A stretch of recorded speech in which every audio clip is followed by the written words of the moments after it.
نحمده ونصلي على رسوله الكريم بسم اللہ الرحمن الرحیم۔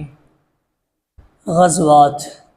رسول اللہ صلی اللہ علیہ وسلم نے اپنی زندگی میں اللہ کے کلمے کی سربلندی کے لیے بہت ساری جنگیں لڑی جن کو غزوہ کہا جاتا ہے۔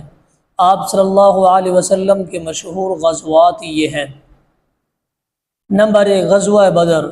یہ رمضان سن 2 ہجری کا واقعہ ہے۔ اس میں مسلمانوں کی تعداد 313 کم و بیش اور کافروں کی تعداد 1000 تھی۔ اس میں اللہ تعالیٰ نے مسلمانوں کو فتح نصیب فرمائی۔ 14 مسلمان شہید ہوئے، 17 کافر قتل ہوئے اور 17 کافر قیدی کیے گئے۔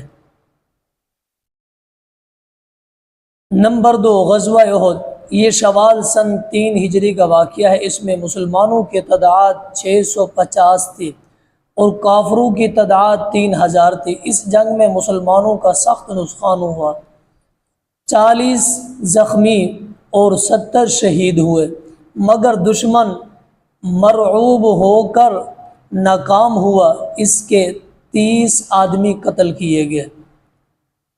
نمبر 3، غزوہ بنو مستلق۔ یہ شعبان سن 5 ہجری کا واقعہ۔ اس میں دشمن کو شکست ہوئی، اس کے 10 آدمی قتل اور 19 گرفتار کیے گئے، مگر سب کو چھوڑ دیا گیا۔ غزوہ احزاب۔ اس کا دوسرا نام غزوہ خندق بھی ہے۔ یہ شوال یا ذی-قعدہ سن 5 ہجری کا واقعہ۔ اس میں مسلمانوں کی تعداد 3000 اور کافروں کی 10,000 تھی۔ 6 مسلمان شہید ہوئے اور 10 کافر قتل کیے گئے اور دشمن ناکام نامراد ہو کر واپس ہوا۔ نمبر 5، غزوہ بنو قریظہ۔ یہ غزوہ احزاب کے فوراً بعد واقعہ ہوا۔ بنو قریظہ یہودی تھے جو مسلمانوں کے ہم عہد تھے۔ انہوں نے مسلمانوں کے ساتھ غداری اور بغاوت کی، چنانچہ ان کے تمام بالغ مردوں کو قتل کر دیا گیا، عورتوں اور بچوں کو قیدی اور غلام بنا لیا گیا۔ نمبر 6، صلح حدیبیہ۔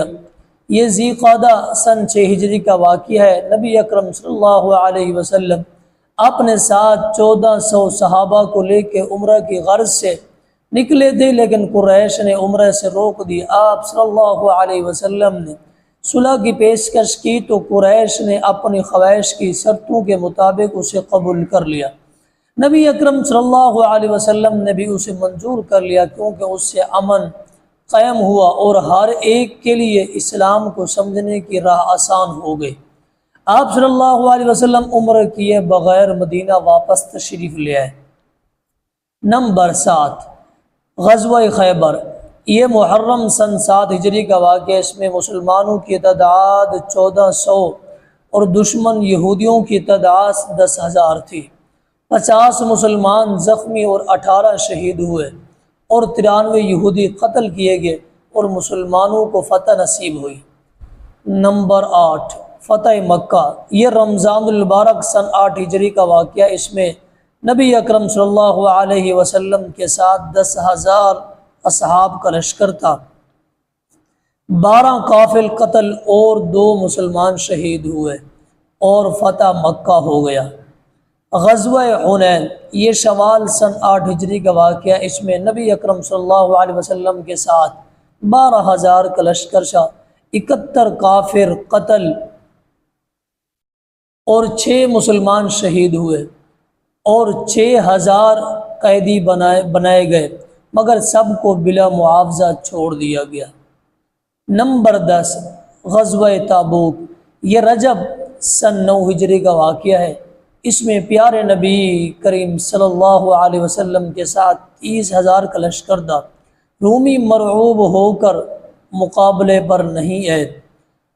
اللہ کے رسول صلی اللہ علیہ وسلم نے ان غزوات کے ذریعے پورے ملک عرب میں امن و امان قائم کیا، فتنے کی آگ بجھائی، اسلام اور بت پرستی کی کشمکش میں دشمن کی شوکت توڑ کر رکھ دی اور انہیں اسلام کی دعوت و تبلیغ کی راہ کو آزاد چھوڑنے اور مصالحت کرنے پر مجبور کر دیا۔ اسی طرح آپ صلی اللہ علیہ وسلم نے ان جنگوں کی بدولت یہ بھی معلوم کر لیا کہ آپ کے ساتھ دینے والوں میں سے کون سے لوگ مخلص ہیں اور کون سے منافق ہیں۔ وَمَا عَلَيْنَا إِلَّا الْبَلَاغُ الْمُبِينُ۔